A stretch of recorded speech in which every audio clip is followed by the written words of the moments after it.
ಮಣ್ಣು ಸಾಗಾಟದ tipper ಲಾರಿಯೊಂದು KSRTC ಬಸ್ಗೆ ಡಿಕ್ಕಿಯಾದ ಪರಿಣಾಮ 7 ಮಂದಿ ಕಾಲೇಜು ವಿದ್ಯಾರ್ಥಿಗಳ ಸಹಿತ 18 ಮಂದಿ ಗಾಯಗೊಂಡ ಘಟನೆ ಕುಂದಾಪುರ ತಾಲೂಕಿನ ತಲ್ಲೂರು ನೇರಳಕಟ್ಟೆ ಮುಖ್ಯ ರಸ್ತೆಯ ಶೆಟ್ರಕಟ್ಟೆಯ ತಿರುವಿನಲ್ಲಿ ಸೋಮವಾರ ಸಂಜೆ ಸಂಭವಿಸಿದೆ.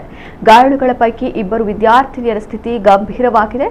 ಇನ್ನು 3ರನ್ನ ಮಣಿಪಾಲ ಆಸ್ಪತ್ರೆಗೆ ದಾಖಲಿಸಲಾಗಿದೆ. ಕುಂದಾಪುರದ ಸರ್ಕಾರಿ ಆಸ್ಪತ್ರೆಯಲ್ಲಿ 7 ಮಂದಿ ಚಿಕಿತ್ಸೆ ಪಡೆಯುತ್ತಿದ್ದು 3 ಒಳರೋಗಿಗಳಾಗಿ ದಾಖಲಾಗಿದ್ದಾರೆ. ಕುಂದಾಪುರದ ಆದರ್ಶ ಆಸ್ಪತ್ರೆಯಲ್ಲಿ 7 ಮಂದಿ ಇದ್ದು 5 ಒಳರೋಗಿಗಳಾಗಿ, ಚಿನ್ಮಯಿ ಆಸ್ಪತ್ರೆಯಲ್ಲಿ 1 ಒಳರೋಗಿಯಾಗಿ ಚಿಕಿತ್ಸೆಯನ್ನು ಪಡೆಯುತ್ತಿದ್ದಾರೆ.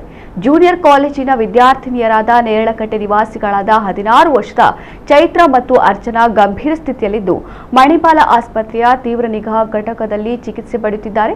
ಅಜ್ರಿ ಗ್ರಾಮ ಪಂಚಾಯತ್ ಸದಸ್ಯೆ 50 ವರ್ಷದ ಶಾರದಾ ಅವರಿಗೂ ತೀವ್ರ ಸ್ವರೂಪದ ಗಾಯಗಳಾಗಿವೆ. ಇನ್ನು ಟಿಪ್ಪರ್ ಚಾಲಕ 40 ವರ್ಷದ ರಾಘವೇಂದ್ರ, ವಿದ್ಯಾರ್ಥಿಗಳಾದ ಧನ್ವಿತ್, ಆಶೀಶ್, ಅಭಿಲಾಷ್, ಸತ್ಯವತಿ, ಪ್ರಯಾಣಿಕರಾದ ಮಂಜುನಾಥ್, ಮಮತಾ, ಸನ್ವಿತ್, ಹರೀಶ್, ವಿದ್ಯಾರ್ಥಿನಿಯರಾದ ಸ್ಪಂದನಾ, ಅರ್ಚನಾ, ಶಾರದಾ, ಪ್ರಯಾಣಿಕರಾದ ಸಾವಿತ್ರಿ, ಸುಜಾನ್ ಗಾಯಗೊಂಡ ಪ್ರಯಾಣಿಕರು.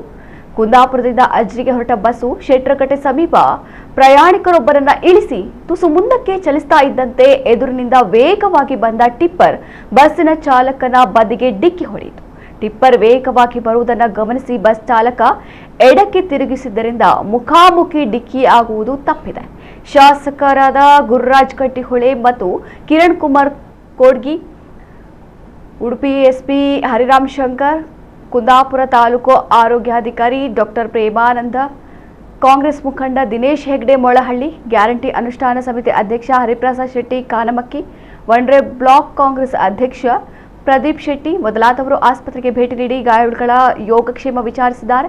ಅಪಘಾತದಲ್ಲಿ ಹಲವರು ಸಾವನ್ನಪ್ಪಿದ್ದಾರೆ ಮತ್ತು ಅನೇಕ ಮಂದಿ ಗಾಯಗೊಂಡಿದ್ದಾರೆ ಎಂಬ ಸುಳ್ಳು ಸುದ್ದಿಗಳು ಸೋಷಿಯಲ್ ಮೀಡಿಯಾದಲ್ಲಿ ಹರಿದಾಡಿದ್ದರಿಂದ ಮಕ್ಕಳ ಪೋಷಕರು ಮತ್ತು ಸಾರ್ವಜನಿಕರು ಆತಂಕಗೊಂಡು ಆಸ್ಪತ್ರೆಗೆ ಧಾವಿಸಿದ್ದರು. ಅಸ್ಪಷ್ಟ ಮಾಹಿತಿ ಹರಡುವವರ ವಿರುದ್ಧ ಕ್ರಮ ಕೈಗೊಳ್ಳುವಂತೆ ಸಾರ್ವಜನಿಕರು ಒತ್ತಾಯಿಸಿದ್ದಾರೆ. ಮಣ್ಣು ಸಾಗಾಟದ ಲಾರಿ ಮೇಲೆ ಕ್ರಮಕ್ಕೆ ಆಗ್ರಹಿಸಿದ್ದಾರೆ.